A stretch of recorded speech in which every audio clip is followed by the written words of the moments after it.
Om Swastiastu. Pada video Sloka Bhagavad Gita sebelumnya, Sri Krishna telah menjelaskan mengenai 4 kategori orang jahat yang tidak berserah diri kepadanya. Pada sloka kali ini, Sri Krishna akan menjelaskan mengenai 4 orang saleh yang berserah diri kepadanya.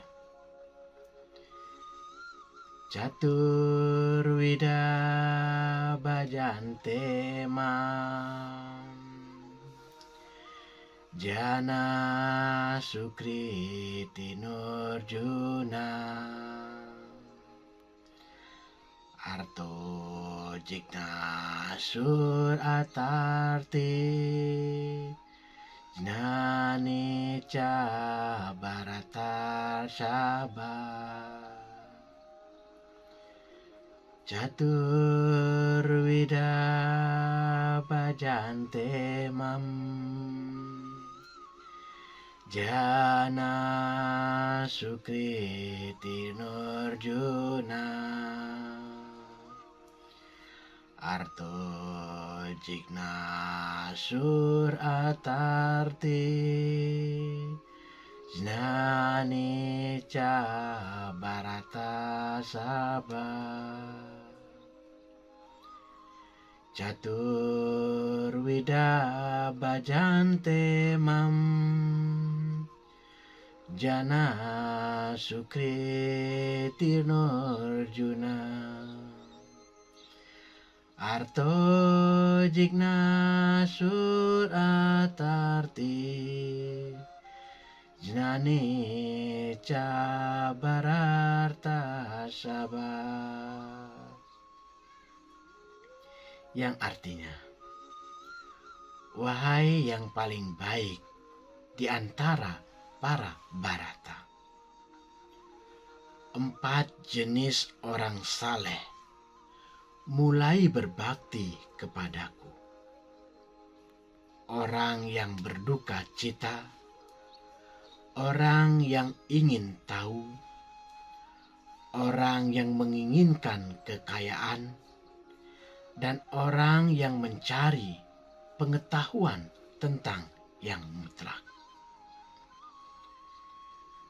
Para sahabat yang saya muliakan,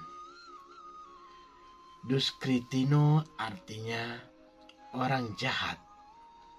Lawannya adalah Sukritino, yaitu orang saleh atau baik.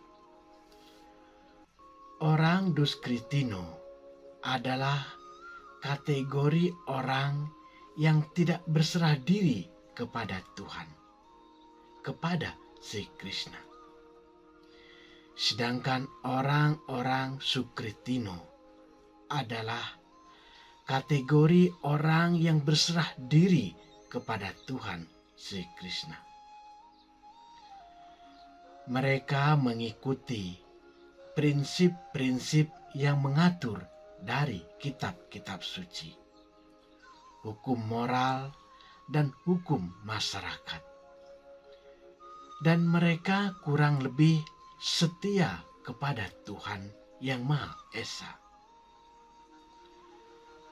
4 kategori orang Sukritino atau orang saleh yang berserah diri kepada Tuhan Sri Krishna, yaitu yang pertama, Arto.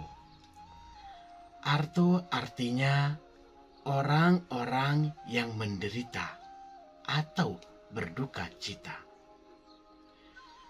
Pada umumnya, orang-orang yang menderita, berduka cita, mendapatkan musibah, sakit, masalah keuangan, dan sebagainya, dan telah berusaha ke sana kemari, namun tidak berhasil.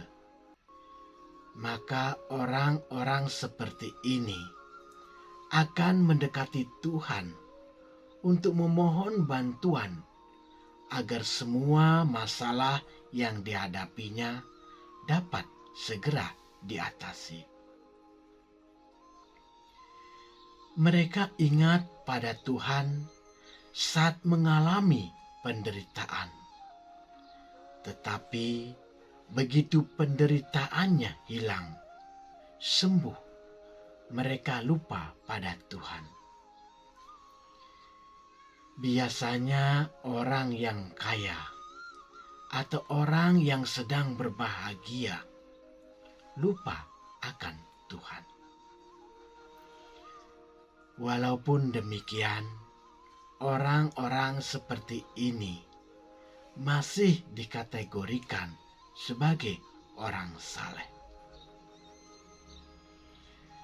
Dalam Mahabharata ada contoh yang perlu kita renungkan. Bagaimana Draupadi melupakan Krishna di saat ia mau ditelanjangi oleh Dursasana. Draupadi berharap 5 suaminya akan melindunginya. Tetapi 5 suaminya tidak berdaya untuk melindunginya.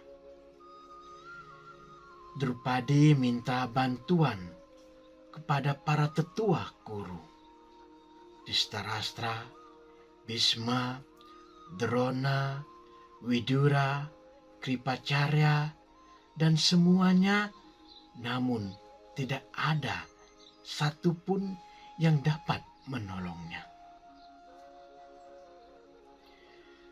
Draupadi tetap berusaha dengan kedua tangannya untuk mempertahankan kainnya yang ditarik oleh Dursasana. Namun Draupadi akhirnya tidak kuat mempertahankan kainnya yang ditarik oleh Dursasana.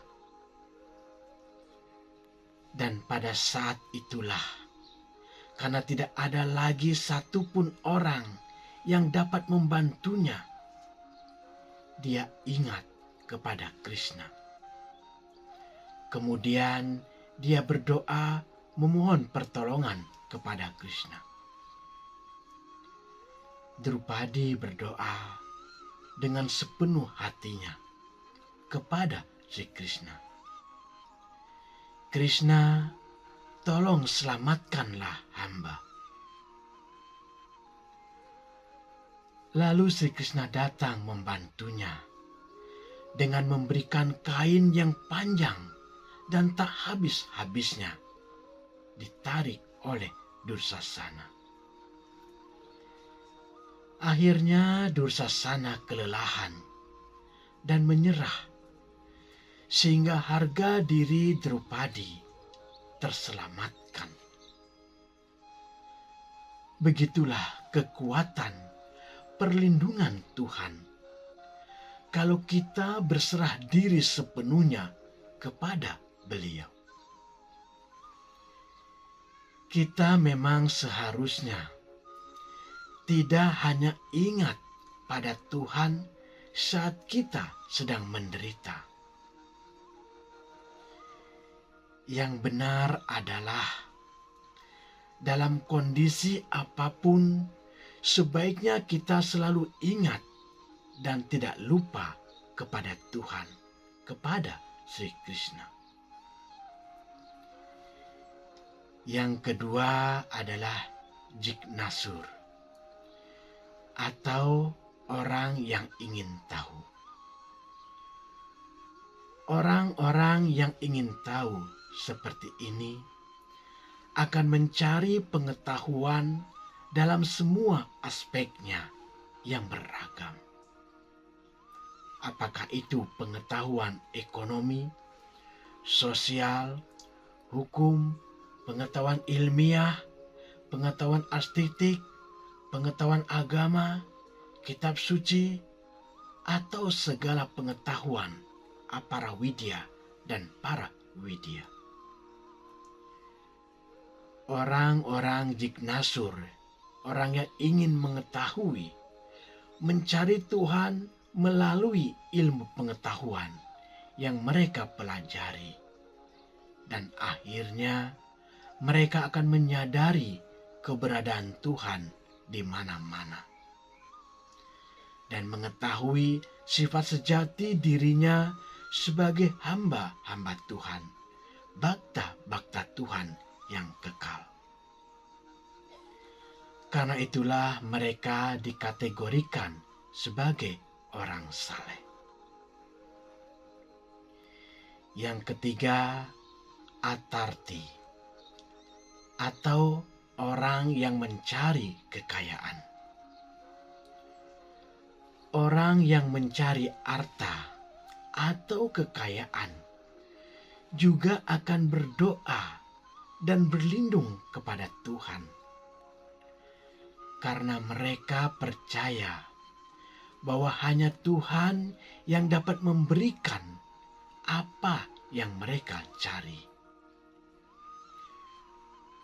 Walaupun tujuan mereka untuk mendekati Tuhan dengan tujuan untuk mendapatkan harta atau kekayaan, orang-orang seperti ini dikategorikan sebagai orang-orang saleh.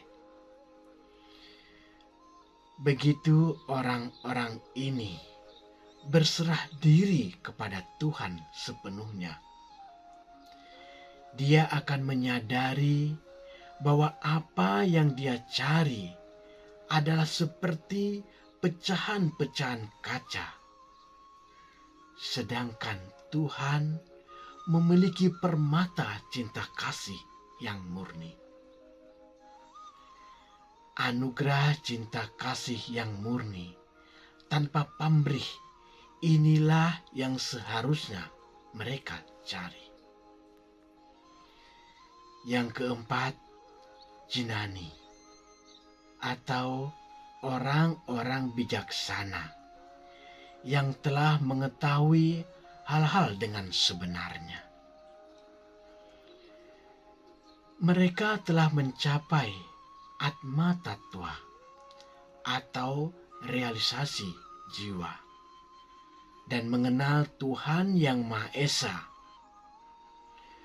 Para jenani menyadari bahwa tidak ada yang lain selain Tuhan. Dia melihat Tuhan dalam segala hal. Karena itu, dia tidak menginginkan Tuhan untuk tujuan lain. Dia menginginkan Tuhan dan tidak ada yang lain. Tidak ada keinginan yang lain atau motif tersembunyi dalam orang-orang seperti itu. Ia berpikir bahwa hanya Tuhanlah tujuan tertinggi yang harus dicapai. Karena itulah orang-orang seperti ini termasuk orang-orang saleh. Para sahabat yang saya hormati,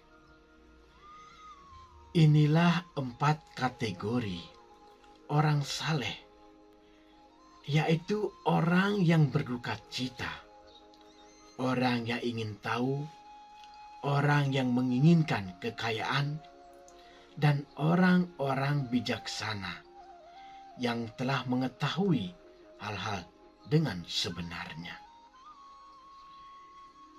Bila mana 4 kategori orang saleh ini mendekati Tuhan yang Maha Esa, si Krishna, untuk berbakti dan sadu sangga dengan orang-orang yang setelah berserah diri sepenuhnya kepada Tuhan, maka mereka pun akan menjadi hamba-hamba, bakta-bakta Tuhan yang murni.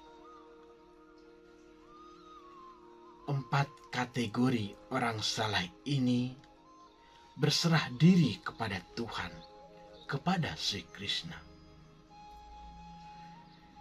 Di antara 4 kategori orang yang saleh ini, manakah yang terbaik? Manakah di antaranya yang paling disukai oleh Sri Krishna? Nantikan jawabannya dalam video Sloka Bhagavad Gita berikutnya. Semoga semua makhluk berbahagia. Om Santi Santi Santi Om Rahayu.